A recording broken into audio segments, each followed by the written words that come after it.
Sistit. Bu nima o'zi? Bu qanday kasallik?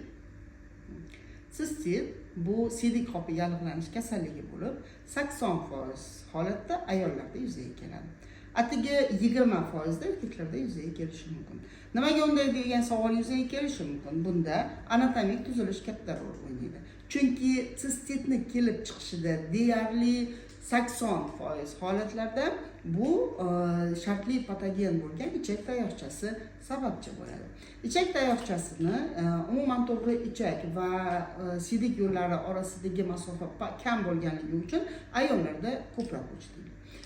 Sistitning belgilarini hammamiz juda yaxshi bilamiz. Bu qovoqni yetarlicha bo'shamasligi, achishish, qichish alomatlarining paydo bo'lishi, bundan tashqari turli ikkilamchi belgilar, ba'zan istimaning yuzaga kelishi, siydikda oqsil tolachalarning yuzaga kelishi, siydik rangi va hidining o'zgarish holatlari yuzaga keladi. Sistit aktual muammolardan bittasi. Nimaga? Chunki sabablari juda ham ko'p.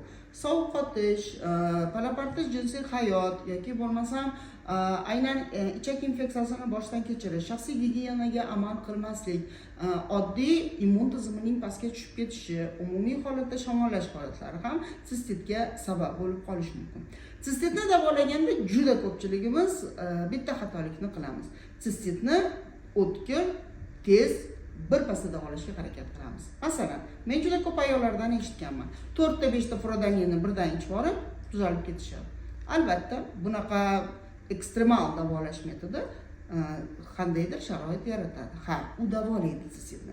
Lekin sistitni xronik holatga o'tkazadi. Chunki biz ichak tayoqchasi miqdorini kamaytirdik, lekin butunlay yo'q qilmadik siydik yo'llarini. Shunday ekan, biz davolanishni to'g'ri yo'lga qo'yishimiz kerak.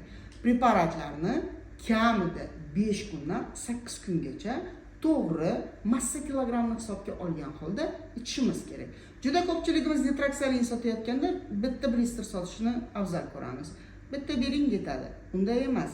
Nitroksalin har 20-30 kilogramga bitta tabletka misolida qo'yilishi kerak. Demak, o'rtacha 60 kilogramli odam 2 ta, undan yuqori odamlar 3 ta, 4 tadan 2-3 marotaba ichishlari kerak.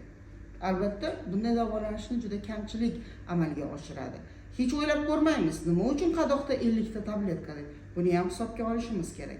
Demak, sistitni davolash uchun frodanin, nitroksalin yoki pyatnok xalq orasida keng tarqalgan nalitsin kabi preparatlardan foydalanishimiz kerak.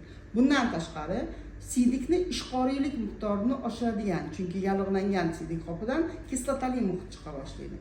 Ishqoriy muhitini pasaytiradigan preparatlar. Bular xohlang o'simlik choylari bo'lishi mumkin. Bu romashka, bu polin yoki bo'lmasam polpala, erva kabi makkajo'xorini papugi kabi o'simliklardan damlamalarni ko'p miqdorda ichishimiz kerak yoki mineral suvlardan ko'proq foydalanishimiz kerak yoki preparatlar, bular ratsetka yoki katariya kabi preparatlardan foydalanishimiz kerak. Sistit paytida suv miqdorini kamaytirish eng katta xato. Unutmang, o'tkir holatdan xronik holatga o'tkazib qo'yamiz. Nima uchun suv kerak? Suv siydik yo'llaridagi biz o'ldirgan infeksiyalarni olib chiqib ketish, ya'ni siydik yo'llarini dezinfeksiyalash uchun kerak bo'ladi. Shuning uchun kundalik suv miqdorini ko'tarsangiz to'g'riroq bo'ladi, uni tushirishdan ko'ra. Afsuski, sistitga chalinganlar tez hojatxonaga borishdan o'zlarini asrab, suv miqdorini pasaytiradilar va qarabsizki, o'tkir kechayotgan sistit surunkali sistitga aylanib ketadi. Demak, davolash uchun albatta antibakterial preparatlar, suyuqliklar ko'p miqdorda va immun tizimini ko'taruvchi preparatlarni qo'llash kerak. Agar sistit tez qaytalanmasligini xohlasangiz, immunitetingizni baquvvat qiling. Shuningdek, shaxsiy gigiyenaga amal qilish juda katta ahamiyatga ega.